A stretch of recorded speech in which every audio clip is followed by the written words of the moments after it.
It is certainly true that the primary difference between the present outline and an ordinary compendium is the method which constitutes its guiding principle. But I am here presupposing that the philosophical manner of progressing from one topic to another and of conducting a scientific proof, this entire speculative mode of cognition is essentially different from other modes of cognition. The realization that such a difference is necessary one is the only thing which can save philosophy from the shameful decline into which it has fallen in our times. It has indeed been recognized that the forms and rules of the older logic, of definition, classification, and inference, which include the rules of the understanding's cognition, are inadequate for speculative science, or rather, their inadequacy has not so much been recognized as merely felt, and then the rules in question have been cast aside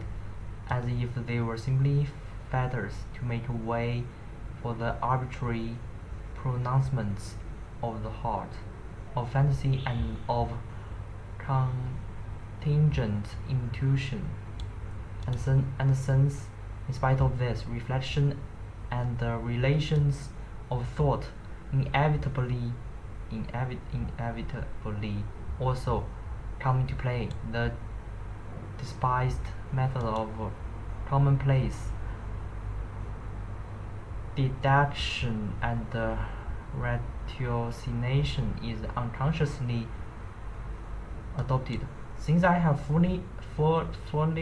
developed the nature of speculative knowledge in my Science of Logic, I have only occasionally added an explanatory comment on procedure and method in the present outline. Given that the subject matter is concrete and inherently of so varied a nature, I have of course omitted to demonstrate and bring out the logical progression in each and every detail. But on the one hand, it might have been considered superfluous to do so, in view of the fact, and I have supposed a familiarity with scientific method and unfamiliarity and on the other, it will readily be noticed that the work as a whole, like the construction of its parts, is based on the logical spirit. It also chiefly from the point of view that I would wish this treatise to be understood and judged. What it deals with is science, and in science the content is essentially inseparable from the form.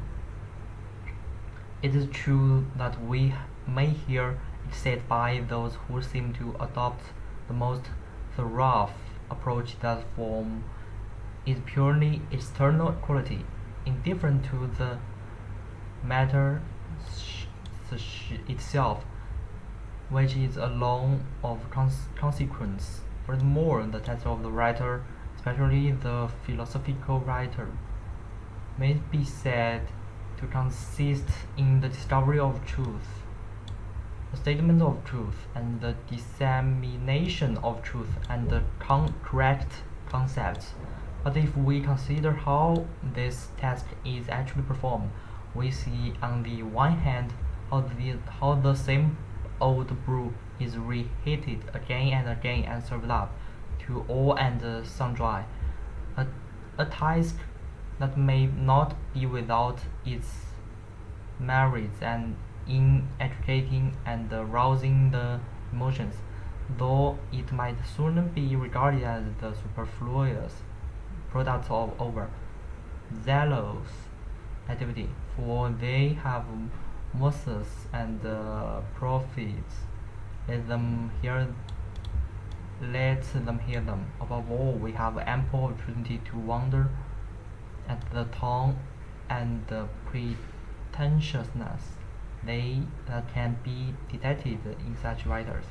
as if all that the world had hitherto let what these zealous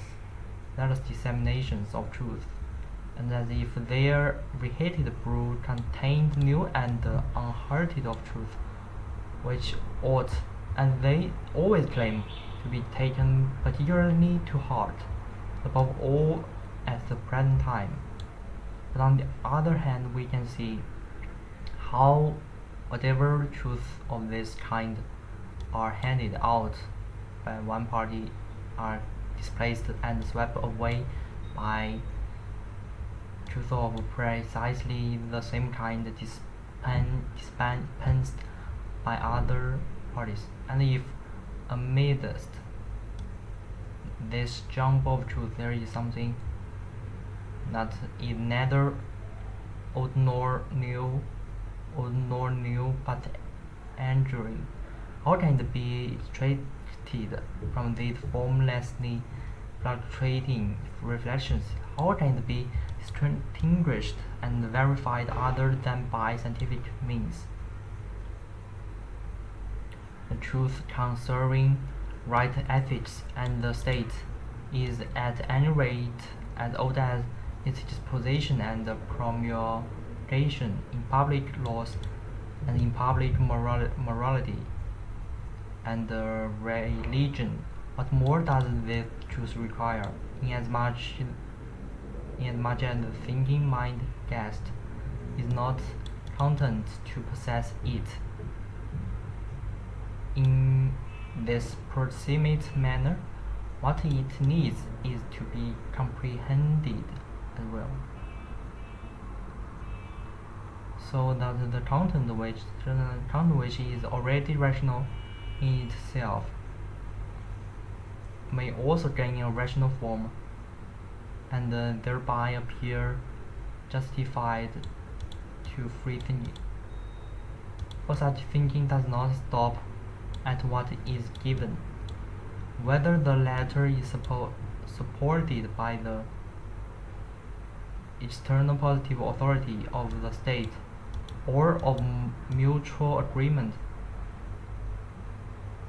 among human beings, or by the authority of inner feeling and the heart, and by